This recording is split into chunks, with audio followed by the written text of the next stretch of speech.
Salut, c'est Igloo sur topmusic.fr, présenté par Cédric Simonin. Bonjour Eric. Vous êtes en pleine forme. Toujours. Mais par contre, vous êtes exactement habillé de la même façon que la semaine dernière et j'ai du mal à comprendre. Je ne me pourquoi. change jamais. C'est vrai, hein. Mais vous êtes beau comme ça. Merci. Olivier Kinder est avec nous.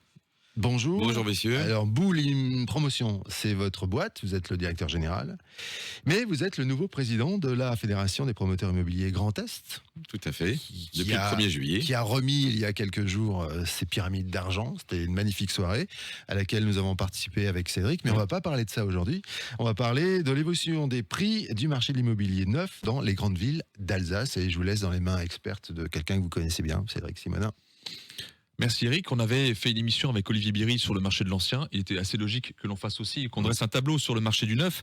Donc je vais rentrer dans le vif du sujet. Est-ce que Olivier, vous aurez la gentillesse de nous dresser un tableau rapide de l'évolution des prix du marché de l'immobilier neuf dans les grandes villes d'Alsace? Avec plaisir. Alors déjà, je tiens à préciser que le marché se porte très bien. Nos clients sont toujours au rendez-vous. Donc ça fait plaisir. Donc on est dans un marché sain et porteur. Alors les prix de l'immobilier ne cessent de monter. Si on regarde par rapport à l'année dernière, on a un petit plus 4%, mais il est pas très révélateur de la réalité du quotidien, parce que pour l'instant, il ne tient pas compte encore de tous les effets néfastes qu'il y a eu et leur impact sur les prix qu'on va subir dans les prochains mois. Voilà. Alors les marchés strasbourgeois se portent bien, et on est aux alentours de 4 000 € le prix moyen sur Strasbourg. Après, on a des marchés secondaires, mais qui sont très attractifs, comme Brumat et Haguenau, qui fonctionnent très bien aussi. Là, les prix montent également dans ces secteurs. Et les marchés orinois, que sont Mulhouse et Colmar, qui se stabilisent, on va dire. Colmar augmente un petit peu. Mulhouse a toujours été un marché, on va dire, secondaire, de faible volume. On se contente de 200 logements par an, ce qui est assez faible, somme toute. Ben, enfin, voilà, c'est le passé qui veut ça, mais... Alors on a parlé d'augmentation des prix, voire d'inflation des prix. À votre avis, cette tendance, elle est plutôt stable ou elle risque encore d'évoluer? Et si oui, pourquoi? Alors justement, malheureusement, il faut s'attendre à encore des augmentations de prix. On a énormément de facteurs qui plaident dans ce sens. Et notamment, on voit bien tout ce qui se passe sur le coût des matières premières. Alors on est directement impacté, même fortement impacté.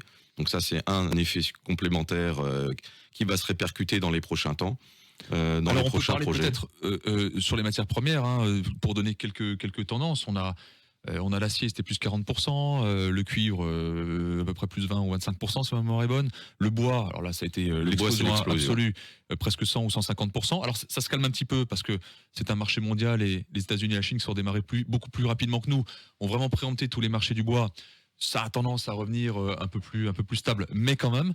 Donc c'est vrai que l'ensemble des matières premières sont en train de flamber. Donc au niveau des coûts de construction, automatiquement et mathématiquement, on les retrouve. Oui, mais les biens qui sont en vente aujourd'hui n'ont pas été impactés par ces augmentations. Ça sera donc plus tard. C'est les nouveaux projets. On va dire que les biens actuellement en vente, ce sont des projets pour lesquels les appels d'offres d'entreprise ont été faits il y a déjà quelques temps. Voilà. Donc ceux-là n'ont pas été impactés. C'est dans les nouveaux projets là qui vont sortir dans les prochains mois. Là, on va les 4 000 € dont je parlais tout à l'heure sur Strasbourg, on va flamber et on va arriver à 4 500, mais vraiment très très rapidement. Je le vois, les confrères avec qui on échange sur le sujet m'en parlent régulièrement. C'est maintenant qu'on va se prendre la claque sur les prix. Voilà. Alors à cela, on va parler maintenant de l'augmentation des coûts des travaux. Un mot peut-être par rapport à ça?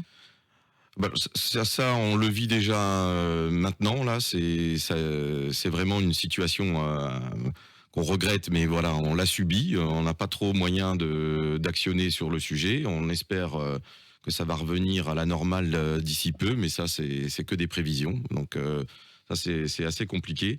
Après, bon, c'est clair que on a également un impact important au niveau de cette inflation aussi des normes qu'on subit en permanence. Je vous rappelle qu'au 1er janvier de l'année prochaine, on va devoir appliquer une nouvelle réglementation qui forcément a un impact aussi sur les prix, enfin sur nos coûts de travaux.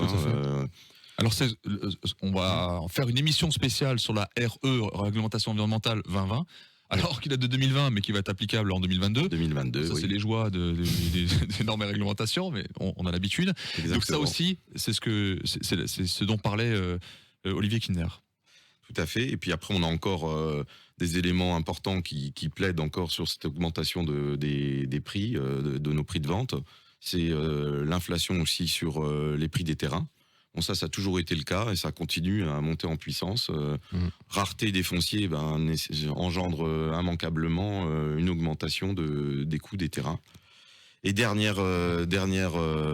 impact que je trouve considérable, c'est la difficulté que nous avons avec la puissance publique pour obtenir nos permis de construire et donc forcément les autorisations d'urbanisme sont en baisse. Et qui dit baisse des autorisations d'urbanisme dit baisse donc du nombre de logements que nous allons commercialiser et ça engendre également un phénomène de rareté, alors que pendant longtemps on était dans une période d'abondance de projets. Et là, on rentre dans une période, on va dire, qui ne sera plus, je vais pas dire de rareté parce que on a encore des projets et heureusement, mais on a un phénomène de report des projets de la ville-centre vers des villes périphériques, justement parce que notre capitale alsacienne ne joue plus son rôle de distribuer, d'octroyer des permis en abondance pour satisfaire une demande toujours forte. Si on vous écoute, on a l'impression qu'on construira plus ou plus beaucoup et que ça sera très cher.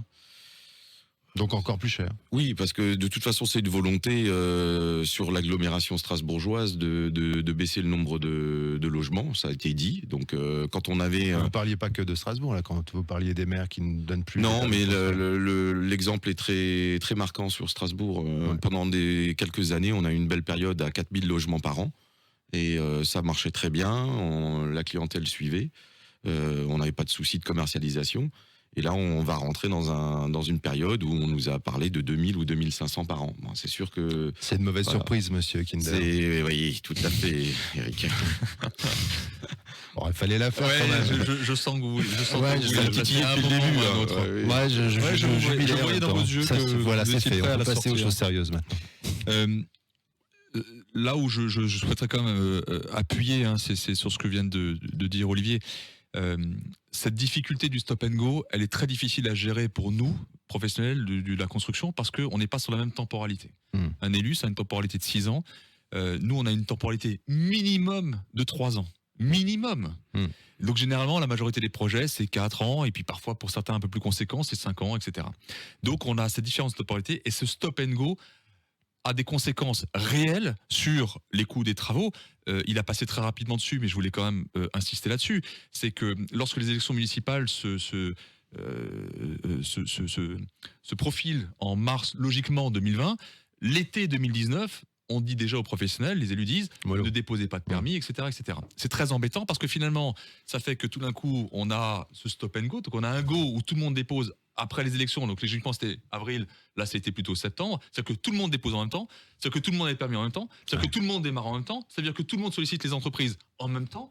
Les entreprises qui ont du boulot par-dessus la tête fixent leur prix.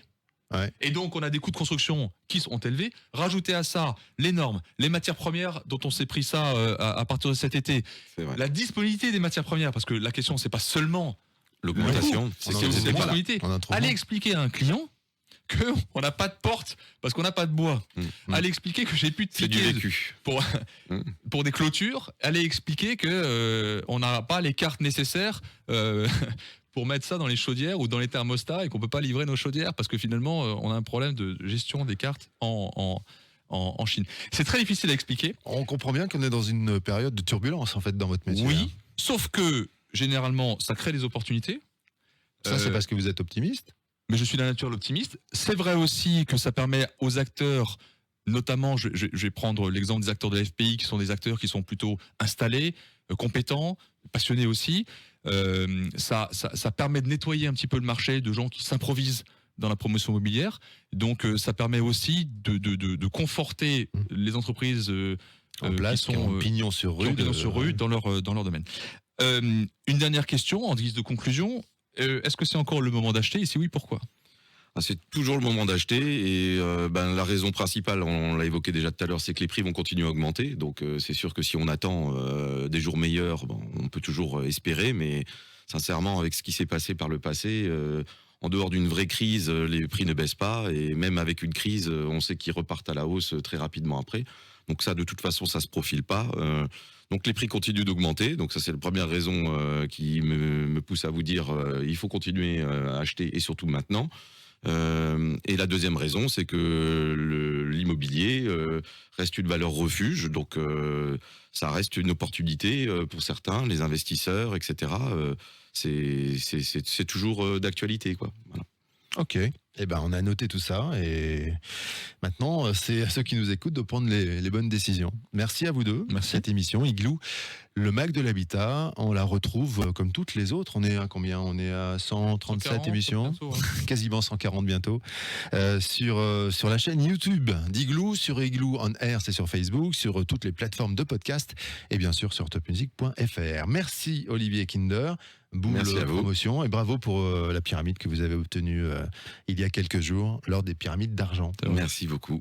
À très bientôt. À bientôt. À bientôt. Au revoir. Au revoir, messieurs.